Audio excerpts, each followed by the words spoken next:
Técnica aqui no teatro.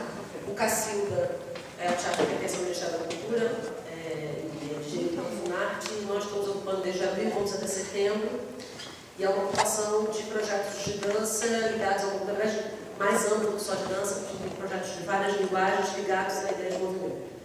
Então, queria aproveitar para fazer a propaganda de que o Cacilda, de sexta a domingo agora, vai estar com uma versão pocket do projeto Coleções, um projeto que foi feito ali, a gente vai ver imagens dele e tal, um projeto que a Intrépida já vem pesquisando há 2 anos com as obras de arte dos artistas aqui do Rio, que foi estreado no Campo de Santana mês passado, né, Valéria? E que vai fazer 3 noites aqui de uma versão adaptada para esse palco. A gente vai, na verdade, vai ter agora até setembro, mais quantas semanas, Carla? Faltam? Bem, uns 10 semanas, eu acho. Até setembro, e a gente vai ter muitos convidados de fora do Rio que vão estar aqui. A programação já deve estar divulgada na semana que vem, a programação de julho já deve estar online. Aliás, já está online, né? A programação de julho. Então, quem quiser saber o que tem em julho, já está online no site do Cacilda, é cacilda.panoramafestival.com. E para se inscrever nas oficinas, pessoal das oficinas, é só mandar um e-mail para formacal.panorama.cacilda@panoramafestival.com. Isso aí, gente. Mais uma vez. Então, é a Ana que organiza a inscrição das oficinas, então quem quiser fazer, quem quiser avisar os amigos e tal, já tem inscrição para várias oficinas de julho. A gente vai ter em julho, queria já avisar quem tem filhos, sobrinhos, a gente vai ter em julho um projeto aqui do Neto Machado, que é um artista de Curitiba, que está trabalhando junto com o coletivo de meios de Salvador, e ele vai fazer um espetáculo infantil aqui chamado Kodak, primeira semana de julho, e que vai criar com crianças aqui do Rio uma versão para grupo do Kodak, feito com as crianças. Então a gente vai começar a fazer a gente vai lançar uma convocatória para as crianças que vão fazer esse trabalho com o Neto, e vão trabalhar 2 semanas com ele nesse espetáculo. Acho que vai ser super uma experiência de férias, assim, bem bacana para as crianças. Então, Valéria pode começar a se apresentar e a gente vai chamar lá nossos queridos Guga Ferraz e Raul Mourão.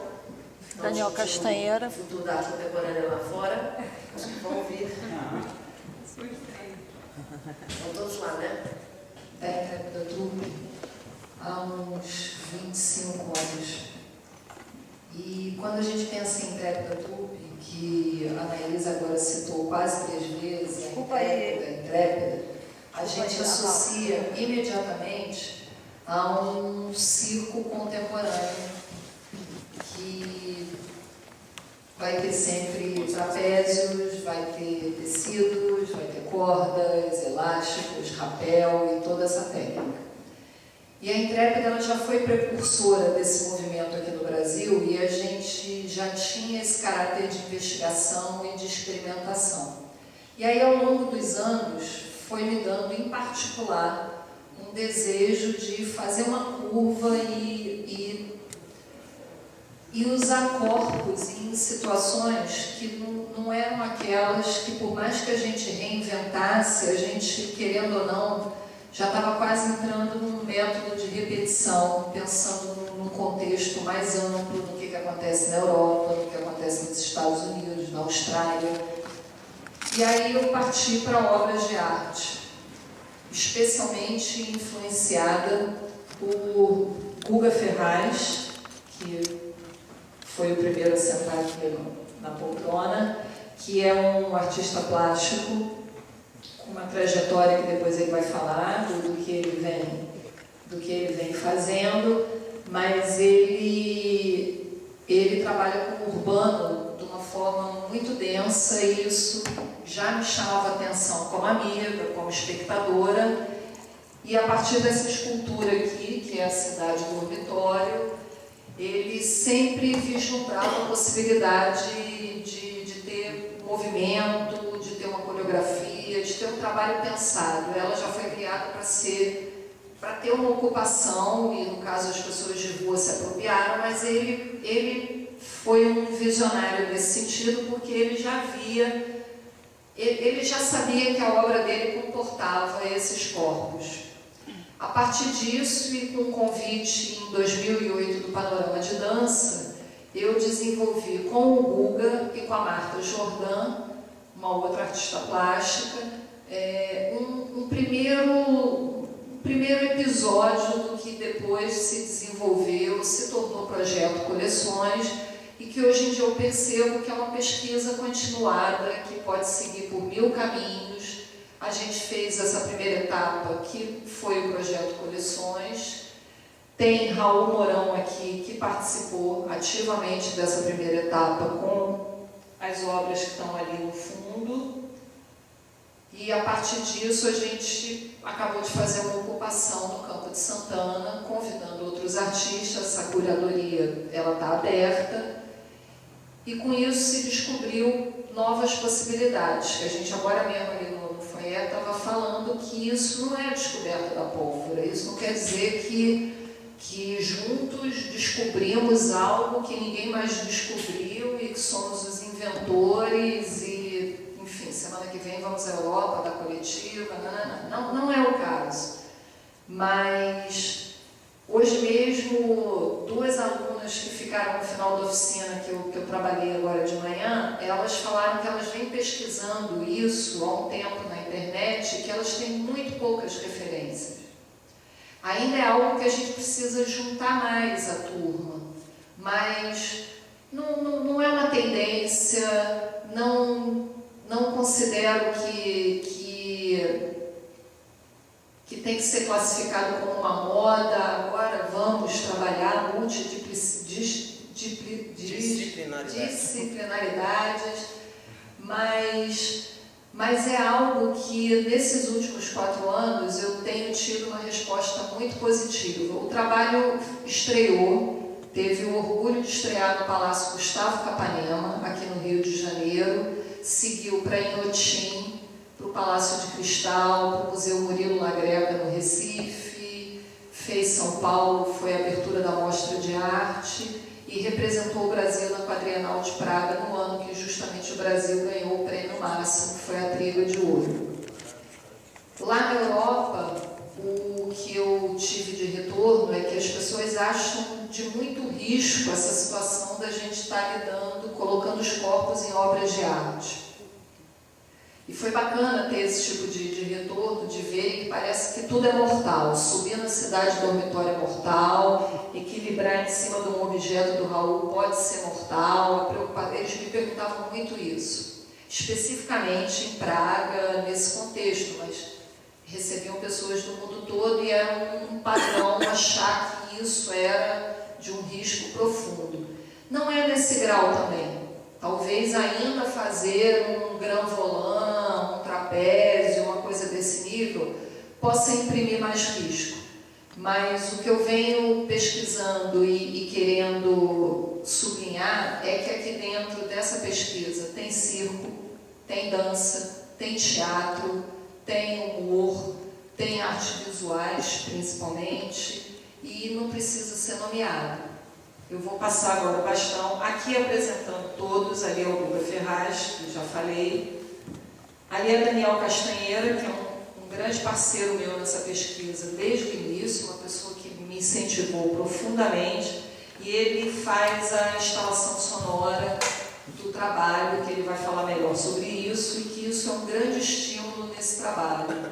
E Raul Mourão, artista visual conhecido e criador daquele trabalho lá atrás. Algumas pessoas aqui fizeram a oficina hoje e lidaram especificamente com os objetos do Raul. Palavra ao Raul. Que foram concebidos para apreciação visual. Né? Em nenhum momento eu imaginava que eles poderiam estar interagindo com o corpo, poderiam estar sendo manuseados. Né? Eles foram concebidos na esfera clássica aí do campo das artes plásticas, onde o artista produz uma obra e ela é apresentada numa galeria, num museu, num centro cultural, para apreciação visual. Né? É evidente que tem outras obras no mesmo campo das artes plásticas que têm interação e participação, mas essas obras específicas, elas foram criadas, pensadas, conceituadas com esse objetivo, né? Vou pendurar uma na parede para ser apreciada, vou colocar uma no espaço para ser apreciada, para ser experimentada visualmente, né? Não tocada, não manuseada, nem jogada e tal. E aí, quanto tempo eu tenho para falar aqui? Só para ver. Se você quiser, Raul. É? Não, na verdade, Eu vou tentar ser breve. Não, só para organizar, assim, a gente Você tem... pode ser interrompido. Pode ser interrompido a qualquer momento, quando tá... Então, beleza. Só porque para dar tempo de todo mundo falar, mas... Está sendo gravado essa conta aqui? Tá sendo gravado. Está sendo gravado? Vamos tirar meu chiclete aqui. Não pode usar mesa. Então, vou botar no sapato. Então, só para fazer, eu queria contar um pouquinho da história, né? Trouxe umas imagens aí para contar a história, porque tem um episódio... Vai passando essas fotos. Não, eu quero passar. Essas, Ginotinho? Não, eu prefiro passar. Tá? O que aconteceu? Então, elas foram criadas no meu ateliê sem esse pensamento de interação, de serem usadas, manuseadas e tal, e a Valéria acompanhou o meu trabalho e, num dado momento, me fez esse convite. Eu quero fazer um espetáculo onde os integrantes da Intrépida vão interagir com as suas obras. E eu falei, poxa, mas eu prefiro criar uma obra nova para atender essa sua solicitação. Eu prefiro parar agora e pensar um objeto, uma estrutura, um conjunto de obras que possam ser manuseadas, né? Para mim vai ser um desafio interessante.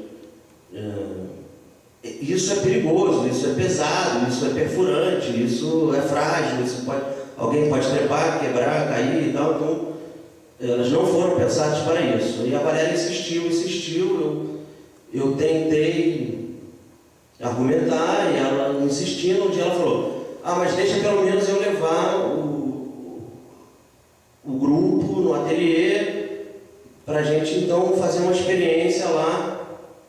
Eles já viram seu livro, já conhecem sua obra, e a gente quer fazer um espetáculo com essas peças dessa série, né? Eu tinha muita resistência, mas cedi, e na primeira visita, que infelizmente eu não trouxe as fotos aqui, eu escolhi o arquivo errado, então, eu já senti que funcionava. E a Valéria mais ainda, né, já tinha a intuição de que ia funcionar, e ali naquele primeiro encontro eu tive que, né, ceder. Eu falei, não, então vamos em frente. A Valéria falou, deixa a gente levar uma parte disso lá para o lugar de ensaio, né, para a fundição.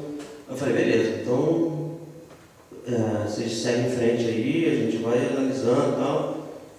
Desistir da ideia de pensar algo novo, né? E eu posso reclamar? Tem outro microfone Acho aqui. que esse aqui é melhor, né? Leva esse daqui do lado de cá, ó. Leva isso, ó.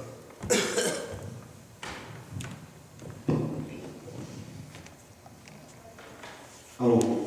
E aí... Tem uma cadeirinha aqui, não?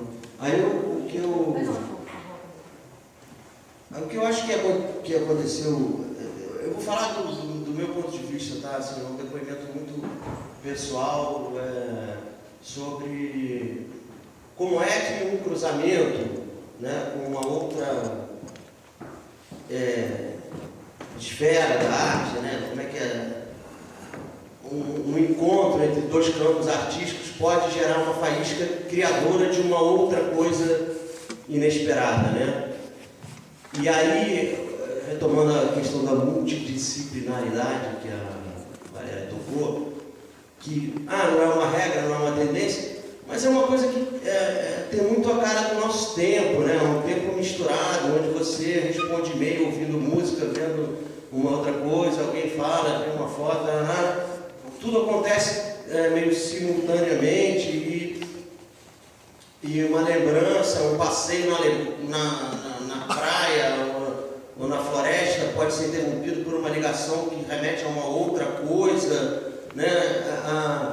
A experiência, a sensibilidade do homem hoje é uma sensibilidade marcada pela transformação da revolução da informação que aconteceu aí nos últimos anos e que fragmentou a sensibilidade e está criando um novo homem aí ultramoderno aí que os pós-modernos não tinham imaginado, né? Então, se isso é uma tendência ou não, não sei, mas isso é natural que aconteça, essas misturas, essas conexões, essas interferências. E o que eu queria falar é que no meio dessa experiência surgiu uma coisa que a gente não tinha planejado,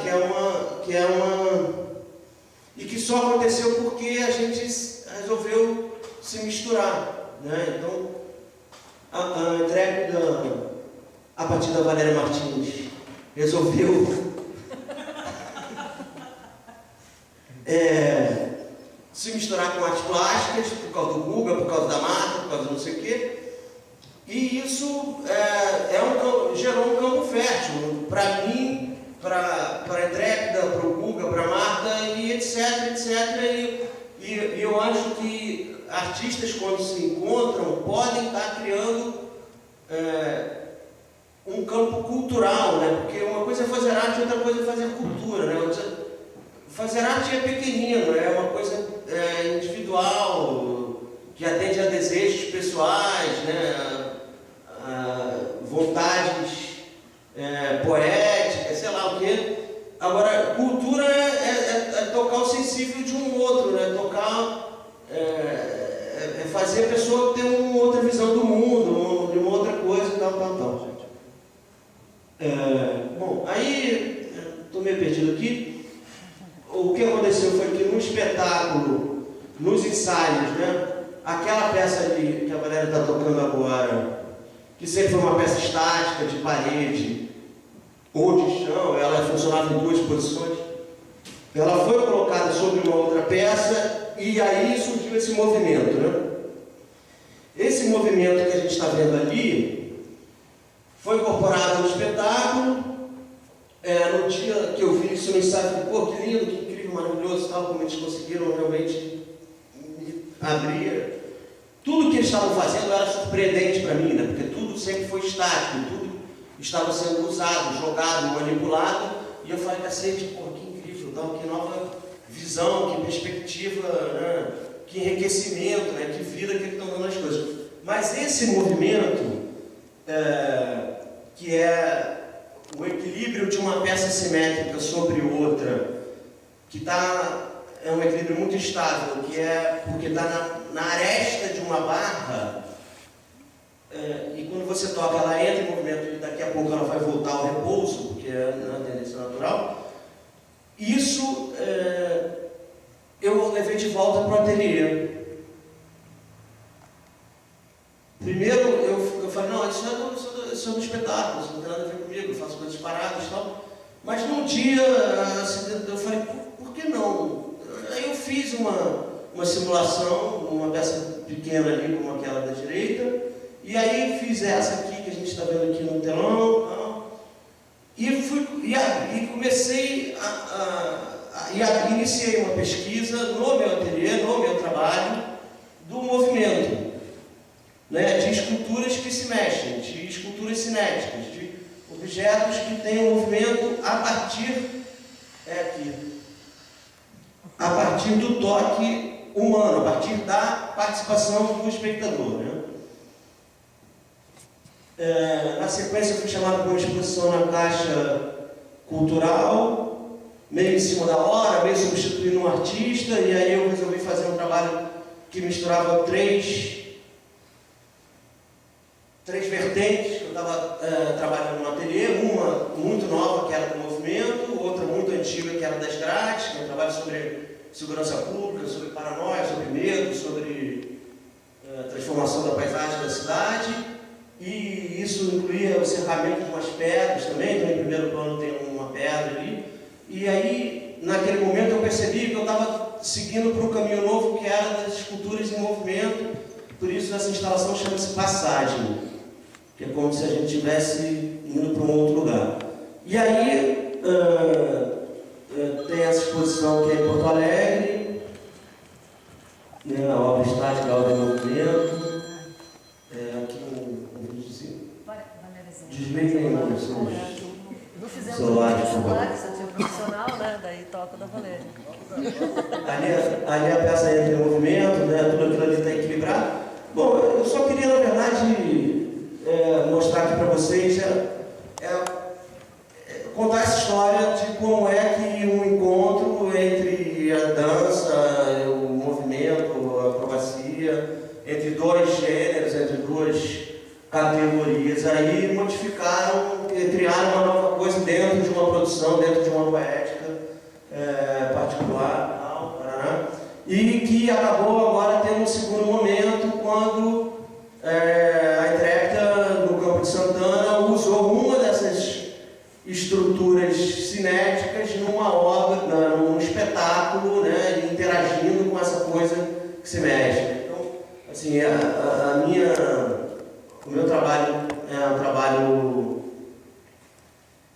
parado, né, um trabalho estático, ganhou movimento por ter encontrado uma companhia que trabalha com o movimento e que depois veio a usar esse objeto em movimento num espetáculo. Então, eu queria só falar sobre isso assim, nesse primeiro momento. E depois a gente pode falar sobre outras coisas, mas essas conexões que transformam, que criam outras coisas. E vou passar a palavra para o Hugo Ferraz. Oi.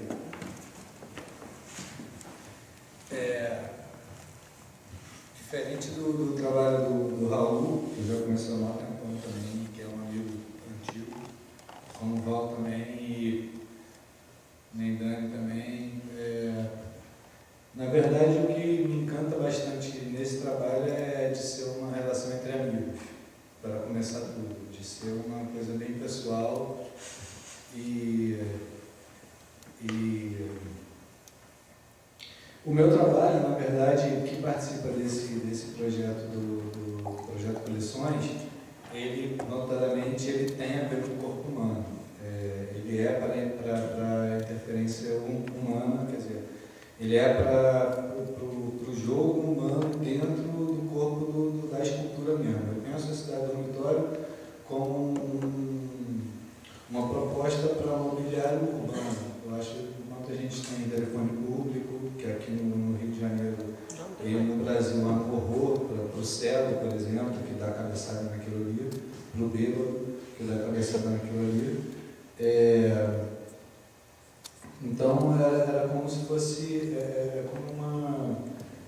E ao mesmo tempo, formalmente, ele dialoga com a história do Raul. E por isso, quando o Val me falou que o Raul ia participar também do projeto, eu achei que tinha total relação.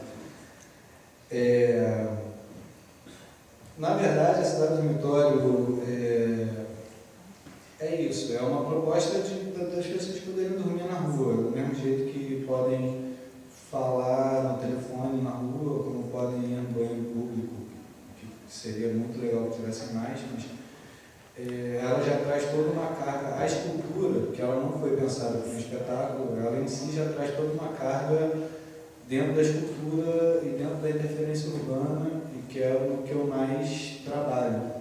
E quando você põe um trabalho na rua, você realmente perde o controle sobre ele. Dentro de todos os trabalhos que eu fiz na rua, eu acho que eu perdi o controle de quase todos eles. E isso para mim é muito gratificante, porque eles, de uma hora para outra, já não são mais meus e são da fruição de todo mundo que está na rua, de todo mundo que passa por um ponto de ônibus, que tem ônibus incendiado, ou que vê um poste com o pessoal movendo minha pele, para citar outros trabalhos que eu já tinha feito na rua. No caso da cidade do dormitório, foi uma conversa para até ele se transformar num pano de fundo, ou quem usa a cidade que nem um suporte para o meu trabalho, eu acho que a cidade do dormitório ter sido usada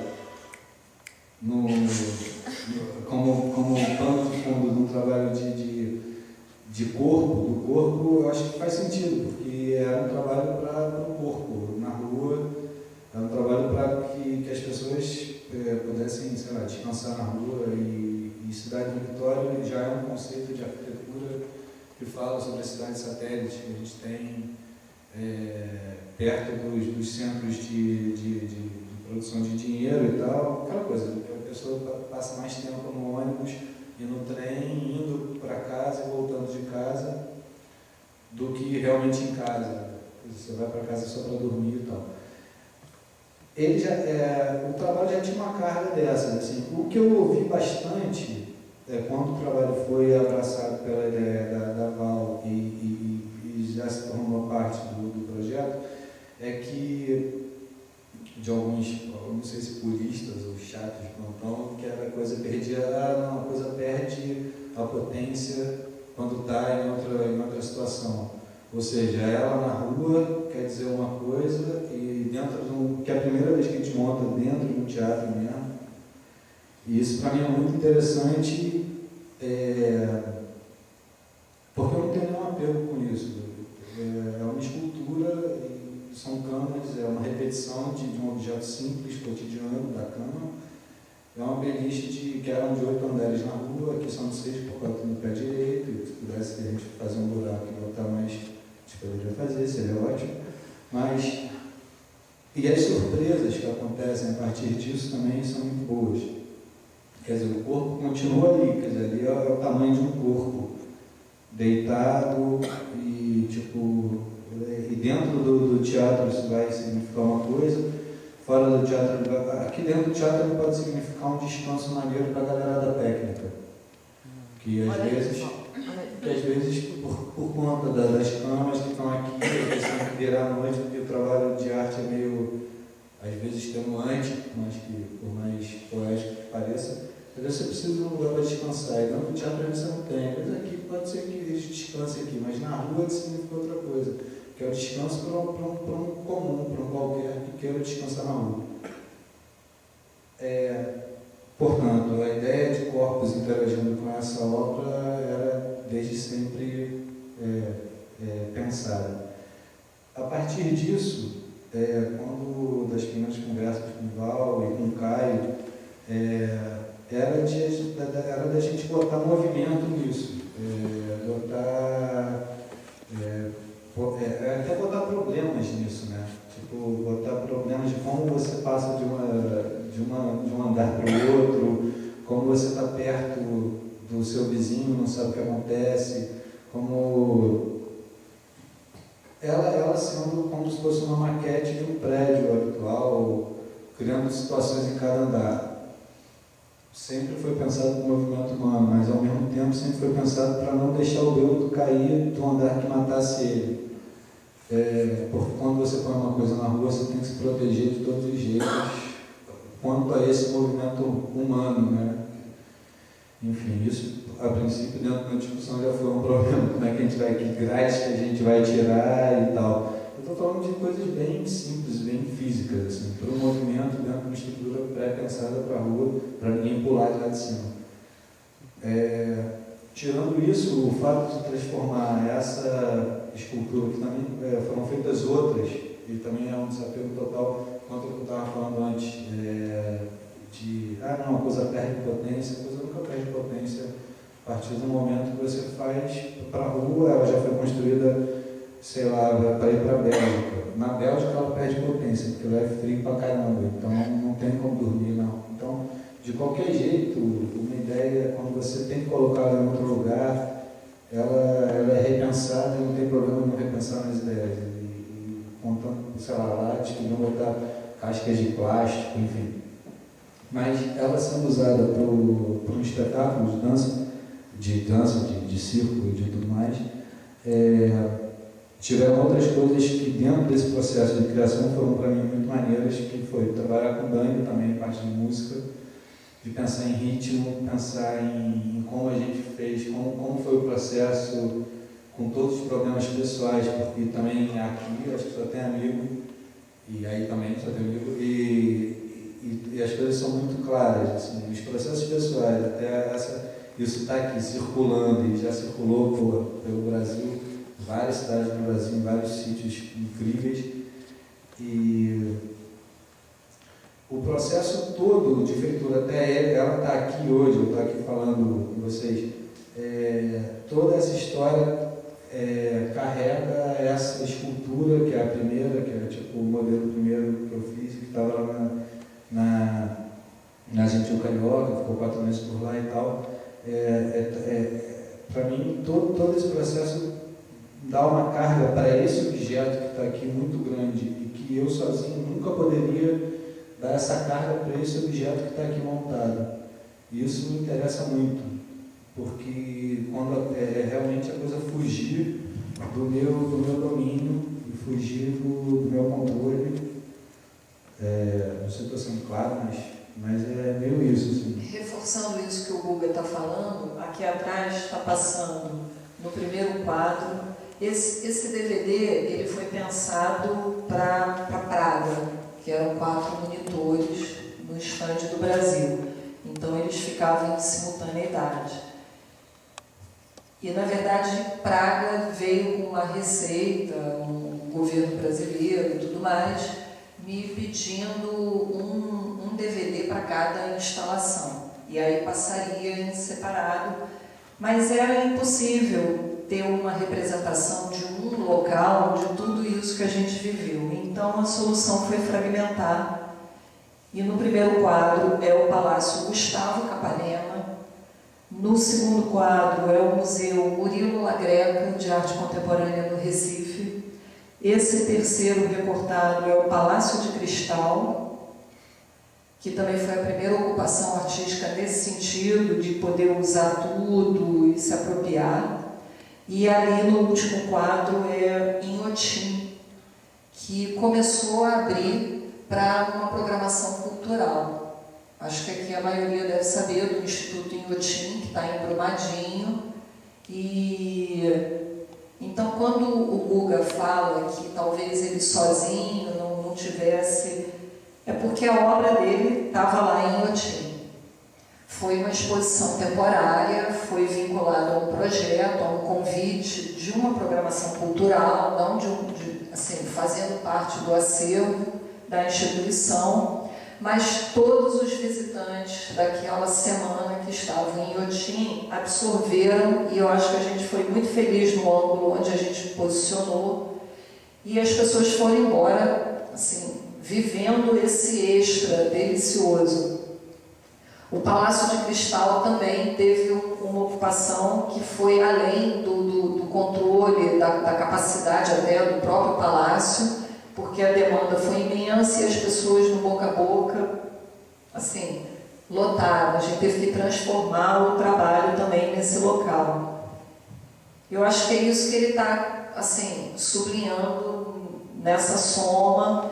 Fora que, se a gente for observar, a cada local os corpos estão afetados de uma forma, a movimentação muda, e a cidade dormitório é o que a gente tem mais amarrado coreograficamente. Daí para frente a gente pode ver que tem variações assim, imensas, até interferindo no processo de criação, nos resultados. Mas mesmo a cidade que está amarrada num desenho coreográfico, ela tem variações de local para local, dependendo do piso, a cidade vai pesando e vai entrando dentro do solo, e aí a gente tem que mudar a coreografia de baixo. Esses problemas eu acho a melhor parte possível, assim, os problemas dos corpos que vão se mexer ali, eu acho bem interessante. Ter que mudar a coreografia no sentido de funcionar e encaixar em cada lugar, e também a cidade dormitório, como ela é montada pela Intrépida, era como a parte idealizada, como se fosse um totem, como essa parada, como se fosse um totem mesmo. E com a Intrépida eu pude montá-la fora da parede. Então isso para mim também é bem interessante, porque ela vira o projeto inicial, o primeiro desenho, o primeiro esboço que eu tenho disso, no dia desse encontrei a Mônica a casa, quando tem um esbocinho que era ela no meio de uma praça. E que quando ela foi mostrada, quando ela foi construída, ela estava encostada numa parede. E essa liberdade de entrada, de saída, de tela como um totem também faz sentido dentro do que eu tinha pensado nela como escultura, como uma cidade vertical, como, sei lá, e vem de outras coisas, como uma sociedade patriarcal e os pináculos, as coisas, os obeliscos, as coisas bem masculinas em confronto à coisa feminina circular. Uma coisa que, falando daqui, parece que ela foi feita para cá, assim, o ritmo das grades, a cor dela, o jeito que vocês daí estão vendo a cidade dormitória com uma escada saindo de trás e que parece que está saindo do andar delas. Isso para mim é sensacional. Isso é um motivo para mim total de não ter nenhum apego com a estrutura e de que ela seja montada em várias situações. Não sei se eu tenho muito mais o que falar, não. Na verdade, esse trabalho é como se fosse um carinho para quem está na rua, para quem realmente, às vezes, por falta de grana, de voltar. Eu acho que para mim, eu acho que isso deveria ser natural. Isso deveria ser tão natural e um dia desse eu estava reparando sobre a medida tomada de botar alças em bancos de praça para as pessoas não dormirem na praça. Isso é um contraponto total à política humana ou habitacional do nosso prefeito atual ou qualquer coisa assim. Quando tem um banco de praça que alguém pode tirar um cochilo depois do trabalho ou entre na hora dali depois do almoço, alguém põe uma haste, que nem botar pedra pontuda embaixo do viaduto, haste em banco de praça. Isso para mim é muito anti-humano e a cidade dormitória para mim é uma atitude um pouco mais humana no meio dessa falta de carinho, eu acho, de quem propõe alguma coisa para a cidade. Eu acho que o orelhão devia ter um banquinho para você sentar e conversar, devia ter, sei lá, entrada de USB, de tudo mais, tudo devia ser de graça, sei lá, a cabine telefônica devia ser toda em braille e as ruas deviam ser cheirosas. Eu já andei vendado pela rua para experimentar a falta de visão de alguém que está andando pela rua, a cidade fede, é barulhenta. Então é do jeito mais calmo possível de, as pessoas merecem um pouco mais de carinho e a cidade devia ser menos fedorenta, menos poluída, menos tudo que a gente acha que devia ser menos. Agora o Dani vai falar.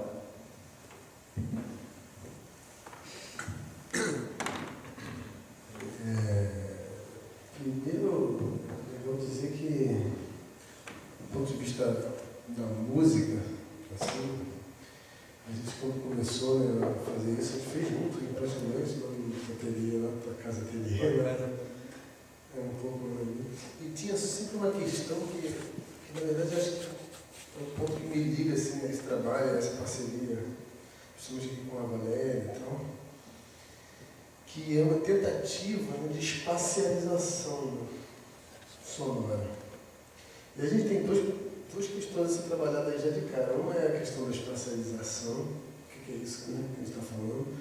Isso, obviamente, se liga a questões de arquitetura, por um lado, de topografia, por outro, essa relação de arquitetura enquanto relações espaciais de campos fechados, né, indoor, e topografias e cartografias enquanto campos abertos, né, todas gerando um espaço, com um fluxo de movimento, ou de informação, enfim, tudo isso. E de cara, nesse primeiro trabalho, enfim, eu primeiro, porque a gente está falando do projeto Coleções, a gente está acabando de sair da estreia do Coleções em Campo, né, que já foi um segundo passo nessa pesquisa, pelo menos sonora, em geral, claro, que era, a gente trabalhou, o meu trabalho foi basicamente uma instalação que cuidava de todas o trabalho, que é uma espécie de hardware que desse conta disso, e economicamente viável, né, porque papo de tecnologia e som, essas coisas são muito caras. Cachê. Então a gente sempre trabalhou e sempre trabalha, e eu fico virando uma afirmação poética de uma maneira isso, com uma certa noção de gambiarra, né? Tudo muito feito ali na marra, no fio, na solda. Que tem a ver com o lance de alugar De se alugar o que você vai precisar para fazer um espetáculo, ou de se comprar e arcar com as consequências de ter o equipamento. A gente montou um equipamento que segurasse as necessidades do espetáculo. E era coisa de Esse desafio, né, também, porque, por exemplo, esse som aí que a gente está escutando agora, não sei se é do teatro, esse som daqui, da casa? É daqui, né? Por exemplo, um som padrão, 4 caixas e tal, na verdade eles saem estéreo ali, dois lados, então a gente está escutando 2 caixas dentro das 2 caixas. E ele sai, o som sai, enfim, mais ou menos padronizado, quero dizer. A ideia é que se escute sempre ele igual a qualquer lugar, da melhor maneira possível para todo mundo. A gente queria justamente sair desse desafio. Como sair disso com pouca grana foi a primeira coisa. Enfim, acabou virando uma puta solução, porque assim, está aí até hoje o som, né, e funciona bem. Mas voltando ao assunto, como o trabalho na cidade do Vitória já colocava aí uma questão espacial, né, e vertical. Isso já é um puta trabalho. Porque estava vendo uma coisa que a gente bateu muito, você tocou aí no assunto, então, mas que a gente até falou bastante na época, foram os reflexos sociais e policiais que rolaram, que esse trabalho gerou na época na Praça Tiradentes, na Ventil, através da Praça Tiradentes. Não só de várias merdas, no sentido de estar incentivando a desordem urbana, enfim, porque ele começou a dormir lá, começou a disputar um lugar, uma caminha, e o trabalho original tinha colchãozinho, travesseirinho, lençolzinho, uma coisinha bonita. Teve o jornal, o Globo, que ligou falando que o orelhão do lado da cidade do Vitória estava cheio de cocô. Cocô e xixi ainda. E aí, imagina Você tinha que disputar o problema, a responsabilidade. Imagina tipo, você está fazendo mijar aqui, fazer cocô dentro do orelhão, que o orelhão começa a... Então era uma coisa. A pergunta era, qual o problema, né? O problema não é você botar na cama, é tu que não bota o banheiro pro cara cagar. Tem muito mendigo aqui em volta da sua cama, mas sempre teve. Ele só dormiu no chão, né? Eles chão cama. E esse negócio de fazer cocô no orelhão eu achei acrobático, porque é uma rondada. Já era um prenúncio. Já era um prenúncio. Eu não sei como é que podia ser. Vou vir fazer o cine aí, cara. Não sei. Não, e por outro lado, uma outra questão parecida também é que, por um lado dos usuários do trabalho, vamos chamar assim, né? Não, eles tudo iam morar. Os usuários do trabalho, do profissional, o que acontece? Rolou uma hierarquia entre eles, que é muito divertida, assim, por um lado. Porque quem estava na cobertura já estava senhor do verão, estou na cobertura, né? Vocês aí chegaram depois aí de baixo são piores do que eu que já estou na cobertura. E esse cara, por outro lado, também, para sair da cobertura, já tinha um berreio, né? Vai tomar cobertura do cara. Então, esse uso... Para chegar só com mais. Não tem elevador, enfim. Então, essa questão, essa verticalidade que traz, enfim, trazendo aqui para um campo mais da reflexão, do debate, você falou de totem, assim, vertical, né? Toda essa coisa se contrapõe, até porque como intervenção urbana, e como questões políticas, né? Geopolíticas, deixa de ser, a questão da verticalidade é uma imagem muito forte, muito experimentada e muito criticada já de pós-modernismo, que você falou, até hoje no contemporâneo, como justamente, fala bem, a grosso modo, assim, politicamente incorreto. Né? Nós estamos tentando que sejamos mais horizontais. Né? Acho que a gente trabalha muito nessa imagem. Mas usar menos palavras do tipo o cara é profundo, superficial, sabe que hoje em dia você está achando, não, mais extenso, né? Vai mais longe, em vez de vai mais fundo. Né? Melhor ir mais longe do que ir mais fundo, né? Hoje em dia. Né? Não parece só uma questão da nomenclatura, mas não. Atenção. Não é. Realmente tem uma mudança de olhar, de paradigma, sobre a espacialidade, a questão do espaço, sobressaindo sobre o tempo, enfim. A geografia como disciplina acadêmica bomba mais hoje em dia do que a história, por exemplo, que até um dia desse bombava muito.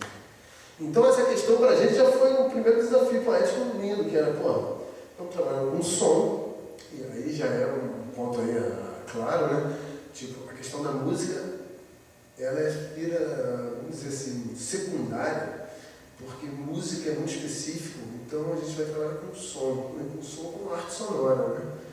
E a arte sonora tem lá seus subconjuntos e tal, mas seja como for a arte sonora, eu entendo, e parece que isso começa a comunicar bastante aí nos últimos 10, 15 anos, que a música é só um subconjunto da arte sonora. Música não necessariamente é uma arte sonora, mas a música não deixa de ser trabalhar com som, porque é um tipo de som da música. A questão é que a arte sonora ela vai entender que outros sons que a música sempre deixou de lado, desde a atividade clássica até hoje, outros sons são passíveis de manipulação estética. Né? Então, os sons, ruídos como manipuláveis, coreografáveis, enfim. Né? Enfim, a gente ficou durante uns 2 meses escutando pequenos ruídos. Pequenos ruídos de casa. Era uma coisa muito agradável. Tudo tem isso a ver com a tecnologia, com possibilidade de samples, de manipulação, enfim, as coisas todas, colagem e tal. Beleza. Mas então, enquanto o som, a gente falou, o conjunto básico do som, da questão sonora, do ponto de vista físico, filosófico, poético, estético, artístico, seja o que for, é que tem no mínimo três alturas. Já fala direto. 3 alturas de frequência. Se for traduzir em notas musicais, se for traduzir em frequências acústicas, matemática, são 3 alturas, são muito mais que isso. Você pode ter, que nem entre 1 e o 0, pode ter 1 milhão de números ou nenhum, enfim, é uma questão também de escala, mas grave, médio e agudo, no mínimo. Então a gente pensou em trabalhar, vamos botar os agudos, high frequency, né? Lá em cima, o médio no meio, e o grave, o low, o baixo, ali embaixo. Virado para baixo. Então esse era o projeto inicial da trilha da cidade do Vitória. E depois a gente transformou isso para outros movimentos do trabalho, que passavam pelo trabalho, passavam pelo trabalho da marca também, né? Que a gente conseguiu chegar num espaço maior. A gente criou 2 sistemas de som para dar conta disso. Um só para ela e o outro para um outro ambiente onde ficavam as outras esculturas. Uma parada rapidinho que era O interessante era tomar o som e tomar os ruídos como uma massa. Então, para mim era interessante pensar nisso, entendeu? Uma massa de som que tinha a ver com a cidade da Vitória. Isso a gente está falando para o Gustavo Capanema. E tinha uma massa de som médio, grave e aguda, que era para lá de fora de onde a gente planejou a história. Eu era falando sobre isso agora, massa de som e isso ser desmembrado. Isso eu acho muito interessante. Quando eu fui lá no Campo Santana e ouvi isso mais forte, que já foi esse último ano. Já é um desdobramento. Mas só voltando lá dentro, é isso que é desmembrar médio, grave e agudo fisicamente. Como se for o grave, você passa por aqui e escuta o grave. Você passa conforme você a gente chegou nesse resultado. Conforme você se desloca pelo espaço, você tem também um deslocamento da escuta. Você nunca vai escutar a mesma coisa no mesmo lugar. Claro que tem um ponto privilegiado desses espaços que a gente usou, desses sítios específicos, que você tem a melhor escuta total. Ali no Campo Santana era onde estava o negocinho, né, a House Mix. E, enfim. Então, primeiro, ao mesmo tempo, é muito claro que o desafio é trabalhar com sons. E a música ficou realmente de lado. Não que às vezes não tenha beat, ritmo. Claro que quem trabalha com som trabalha com certas noções que são da música também. Ritmo, saturação, né? É uma questão de ser física. Assim, né? Você bota muitos sons juntos, poucos sons, um sozinho, o silêncio, a pausa, a quebra da expectativa, o ritmo. Tudo isso é da música também. Salvo que a música trabalha com aqueles sons apurados que o pessoal às vezes que trabalha com nós e tal chama de dó-ré-mi, né? A galera dó-ré-mi. Galera dó-ré-mi. E realmente tem uns dó-ré-mis porque, servem dramaturgicamente. Claro, eu sou músico, tenho um estúdio, toco algumas bandas, fico por aí. Mas ao mesmo tempo a música já virou uma página quase. Já é quase uma página virada, de certa coisa. Aquele barulho de peço até desculpa naquela hora, porque eu de alguma maneira eu estava com um aplicativozinho que é muito engraçado que eu descobri esses dias, na verdade, né? Que ele faz isso. Ele faz música.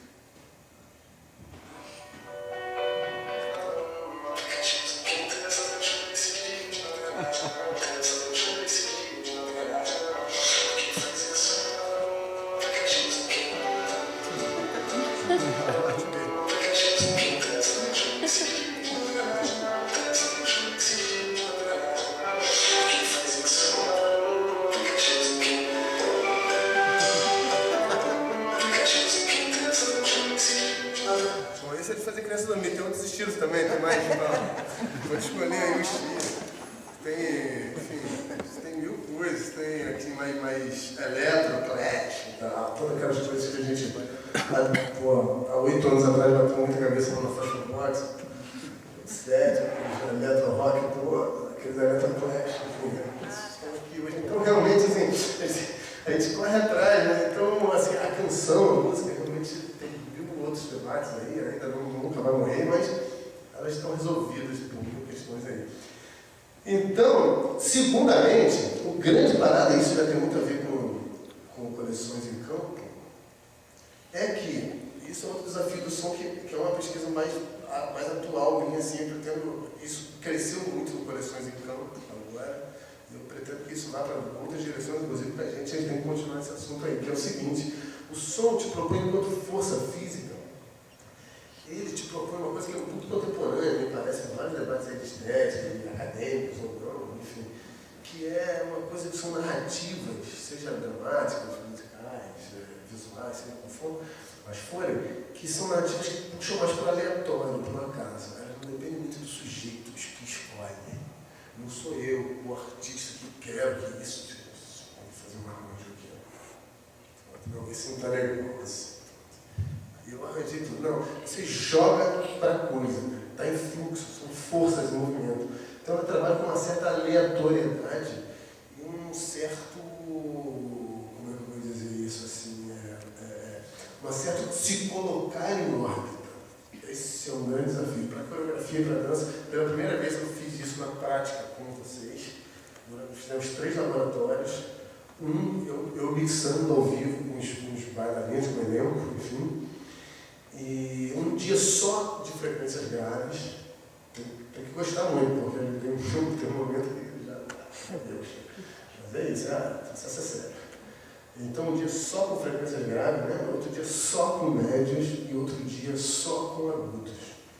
E é interessante quando você não é origem da força, mas você se coloca a serviço dela, isso para o corpo, para o movimento e para o toque, isso importa muito. Isso muda toda a perspectiva, de fato. Eu não estou dançando porque eu marquei isso, eu quero isso daqui, não. Porque se eu estou diante de um som grave, o grave ele tem a sua própria poética, quer dizer, ele trabalha com certos corpos, ele trabalha de certa maneira. Não adianta, você pode falar, isso é uma borboleta. Você pode falar que isso é uma borboleta, do ponto de vista metafórico, subjetivo, interpretativo, hermenêutico, isso é uma borboleta, tá bom, isso é uma borboleta. Mas convenhamos, isso não é uma borboleta, se você jogar para lá vai quebrar, né? Porque não voa, não adianta. Eu vou forçar muito a barra interpretativa e subjetiva, querer que isso seja uma borboleta. E na história da arte a gente vai ter 1000 épocas que essa forçação de massa subjetiva foi muito positiva, é linda.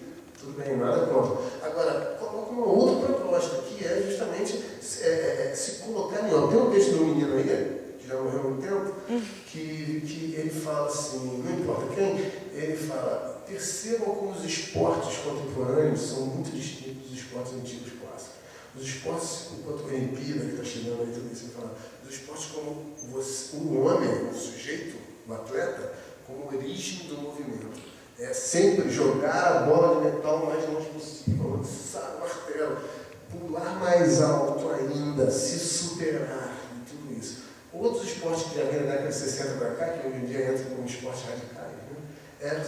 Tem uma imagem muito mais interessante nesse sentido que eu estou dizendo. Se colocar em órbita, em forças pré-existentes. É o surf, asa delta, parapente, skateboard, skate, então, quanto a interação urbana, genial, depende da arquitetura modernista, totalmente, aqueles corrimãos, aquelas escadas, enfim.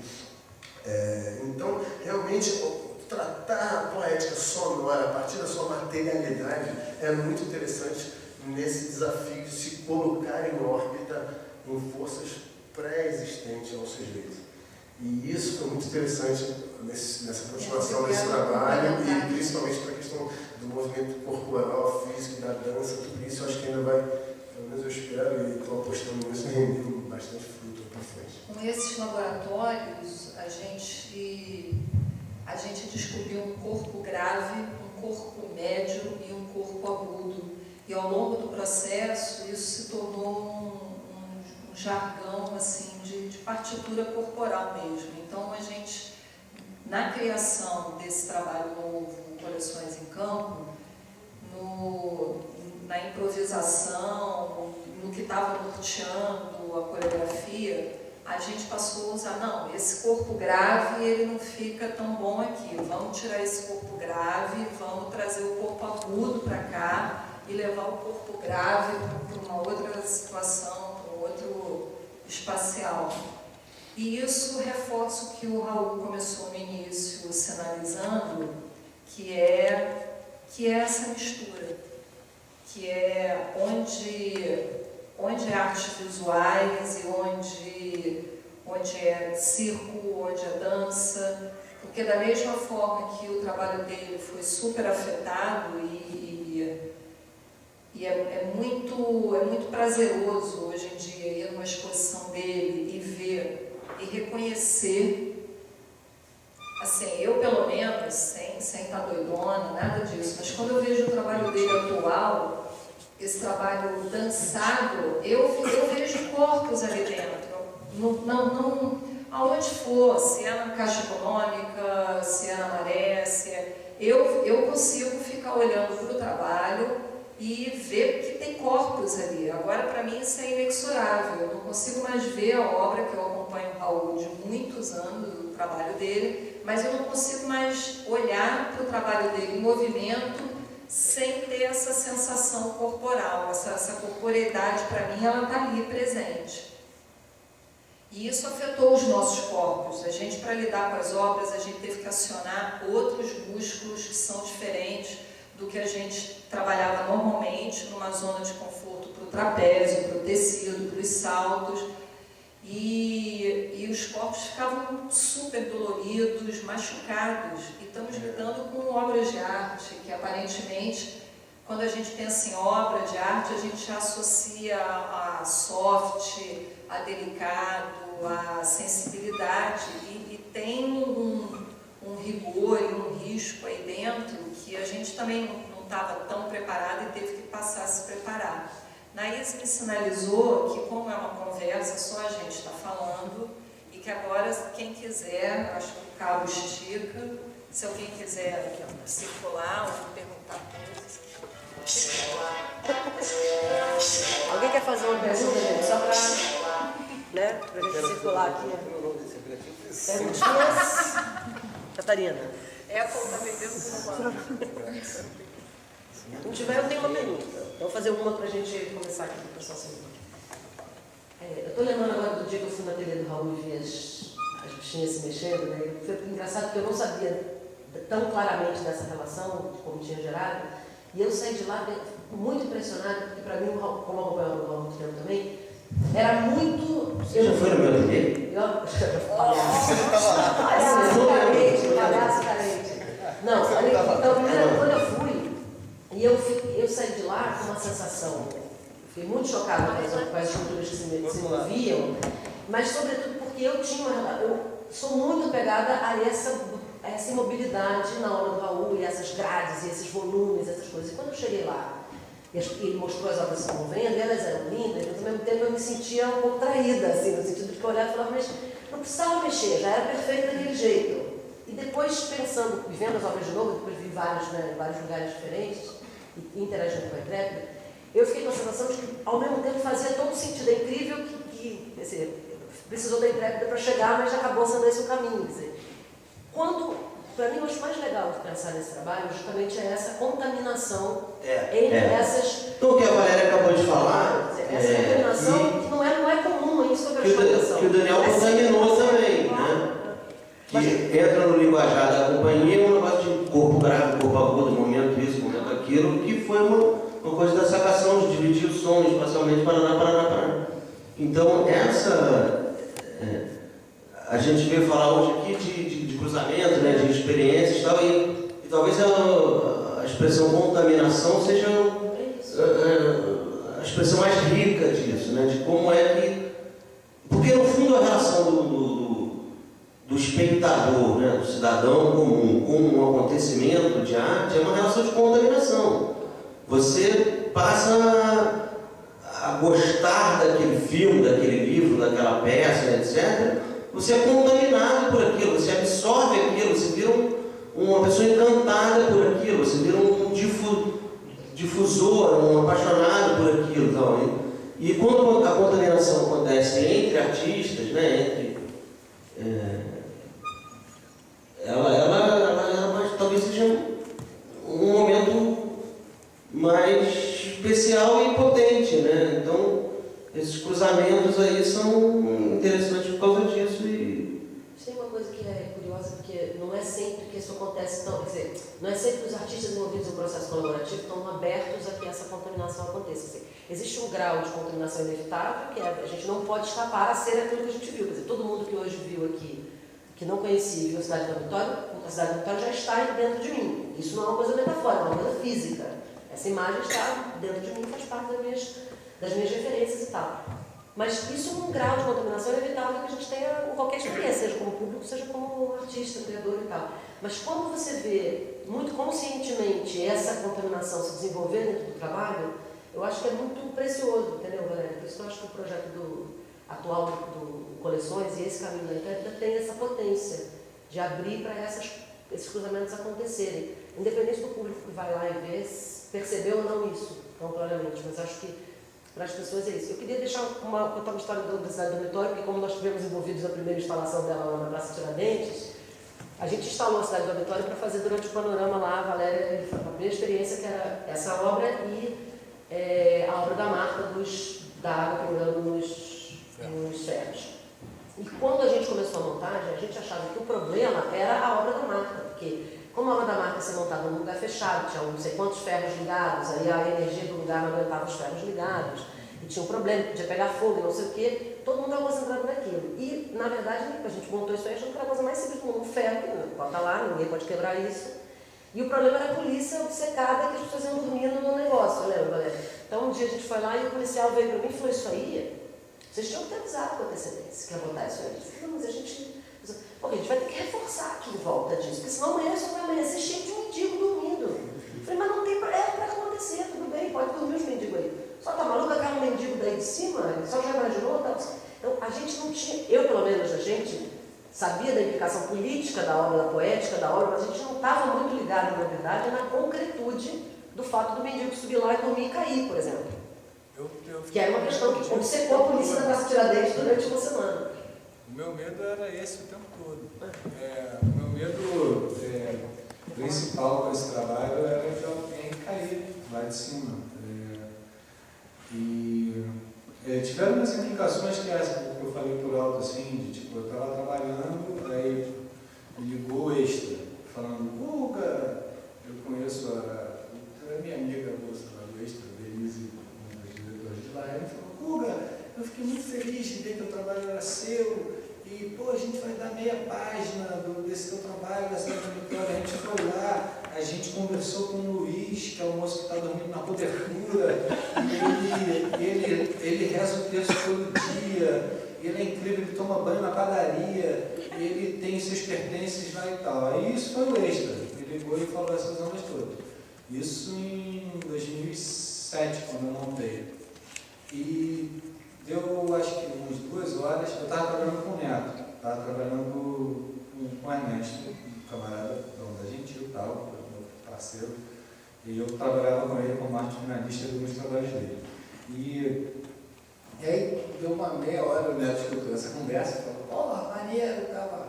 E aí deu uma meia hora, ligou o Globo, e ficou o Globo falando, isso é uma história que eu repeti algumas vezes, mas eu vou falar de novo, porque ele ligou o Globo falando assim, olha, Guga, o negócio é o seguinte, a gente está com um problema com o seu trabalho aqui. E tipo, a moça que me ligou, o Globo me ligou e falou isso, a gente está com um problema com o seu trabalho aqui. Uma repórter que eu não me lembro o nome. E aí eu falei, porra, que porra, eu lá dentro, eu falei, maneiro, o Globo está com um problema com a Cidade da Vitória. Maneiro, bom, isso é bom, para começar é bom. E aí veio ela e começou a me explicar, porque olha, estão reclamando essa história de um tinha na esquina e que estava todo sujo de cocô. Hoje em dia esse orelhão não existe mais graças a um chinês que abriu uma entrada para a sua loja na frente da Gentil ilegal e derrubou o orelhão. É como se alguém derrubasse um guaparuvu. Derrubou um guaparuvu ali, derrubou um orelhão, que era um orelhão que ficava cheio de cocô. Então foi essa, quer dizer, a minha ideia foi, caraca, uma performance, quer dizer, alguém dá um mortal, uma estrela e faz cocô no orelhão. O orelhão é um negócio alto, que eu tinha dito antes. E aí na minha hora eu falei para a moça do Globo, eu falei, pô, mas é meio estranho isso, porque acabaram de me ligar do Extra e falaram que iam dar uma página inteira e tal. E aí a moça fez assim, ó, tapou ele, ó, liga pro Extra que vão dar a matéria inteira. Então tudo muda de figura, né? Eu falei, como muda de figura? Não, muda de figura. Eu falei, porra, inclusive agora, o Globo são o mesmo dono, quer dizer, aquela brincadeira da barra, adolescente fala mal da Globo, nem precisa mais. Mas, quer dizer,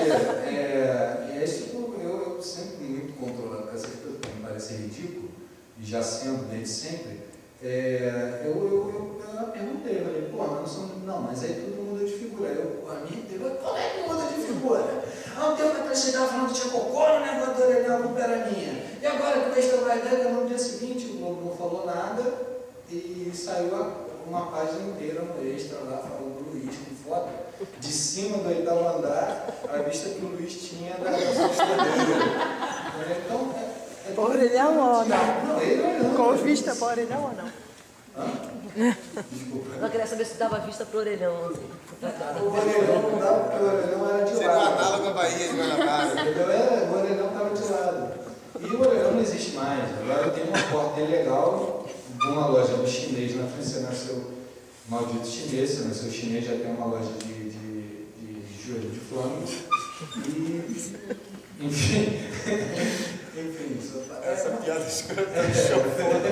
Eu tenho uma contaminação desse caso. Contaminação.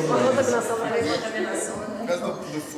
Por causa do Não, um caso desse de o Guga estava falando, o Raul, o Dani, eu fiquei pensando que a gente aqui está transmitindo como isso afetou a gente, afetou a nossa vida. Eu desenvolvo essa pesquisa desde 2008, a partir desse convite da Praça Tiradentes, essa ocupação.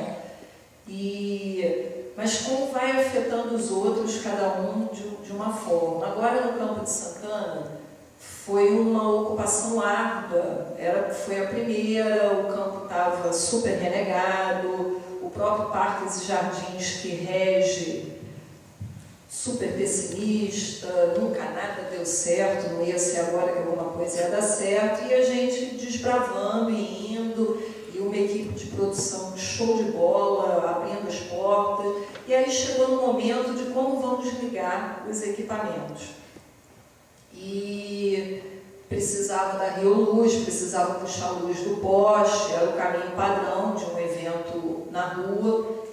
E aí a produção foi liberar na Rio Luz. A Rio Luz disse que aqueles postes não eram deles, que aquele parque eles não regiam, que, enfim, o primeiro contato foi esse, que aquilo era tudo do patrimônio histórico. Aí foi-se no patrimônio histórico. Cada ida dessa é um mar de documentos, de tempo, de papel, de protocolo, de esperar, nananã. Aí o patrimônio histórico mandou um recado dizendo que não criaria nenhum impedimento, mas que não sabia de quem era aquela luz. E aí foi ficando um impasse, porque a gente tinha que ligar todo o som. Eu inicialmente cheguei a pensar em que a ocupação fosse noturna, mas achei que ia ser muitas barreiras para o público enfrentar logo de cara, já que nem frequenta o parque, que dirá frequentar à noite. Mas, de toda forma, a gente precisava ligar, minimamente que fosse uma tomada, e a gente não tinha como, até que veio um recado de uma pessoa, tem até aqui um amigo nosso que depois descobriu que, assim, depois ele comentou que ele, por coincidência, era amigo, que ela mandou um recado para a gente, dizendo que ela era da Rio Luz, e ela falou, eu estou sabendo que está tendo uma confusão em relação a isso, mas avisa a produção, avisa as pessoas que eu vou dar um jeito, porque eu assisti assisti no Palácio de Cristal, em Petrópolis, e foi das coisas mais bacanas que eu assisti nos últimos tempos, me afetou profundamente. E se vão fazer alguma coisa parecida com o Palácio de Cristal, mesmo que os postes não sejam da nossa responsabilidade, eu vou trocar as lâmpadas. E trocou as lâmpadas e deu ponto de força. E ela até falava às vezes, nem diz que a Rio Luz entrou, porque não é da Rio Luz, não é do patrimônio, não é de ninguém, né? Mas, assim, fomos salvos por ela ter ido no Palácio de Cristal. Que Uma pessoa contaminada. Uma pessoa contaminada. Foi literalmente assim, o primeiro dia lá em Petrópolis, tinha umas 80 pessoas, a gente achou que a coisa não ia engrenar, que era muito cabeçudo para a cidade, era um preconceito meu. E no segundo dia já tinha, assim, sei lá, de 300 para frente. No último dia foi lotação absurda, catarse, as pessoas indo com a família, se jogando nas obras, entrando, fotografando, fazendo clipes. Foi um fenômeno, foi realmente uma ocupação com o patrimônio histórico preocupado, mas deu tudo certo. Voltamos felizes de Petrópolis e naquele público todo, entre 500 e tantas pessoas, tinha pessoa que podia dar uma canetada e liberar luz e força durante uma temporada inteira aqui no Campo de Santana. E ela fez, passando por cima de burocracia, deixando claro porque ela estava lá em Petrópolis. Aí essa rede que vai sendo criada está passando pela sensibilidade e por essa retóricazinha da contaminação, mas não deixa de ser. A gente aqui tem um horário, né? É isso. Alguém quer fazer uma consideração final aí? Eu queria agradecer a presença de todos, pedir desculpa pelo atraso e parabenizar aí Naís e toda a turma pela iniciativa. Muito obrigado. Dá vontade de bizar essa semana, já que todos têm 79 programas da Rio Mais 20 ou estão proibidos de frequentar a cidade por conta da Rio Mais 20 também. Mas venham sexta-feira. É uma pena que quem esteja aqui, assim, contamine os outros, porque a gente vai ficar até domingo. Sexta 8, sábado 8, domingo 7. Fala aí. Sexta 8. Sexta e sábado, 8 horas da noite e domingo 7. 3 horas da tarde na sexta, uma sessão social de projetos que o Panorama apoia há anos, mas que está aberto para outros projetos, se alguém quiser sugerir também. Está aberto a qualquer pessoa, na verdade. É gratuito 3 horas. Beijo, gente.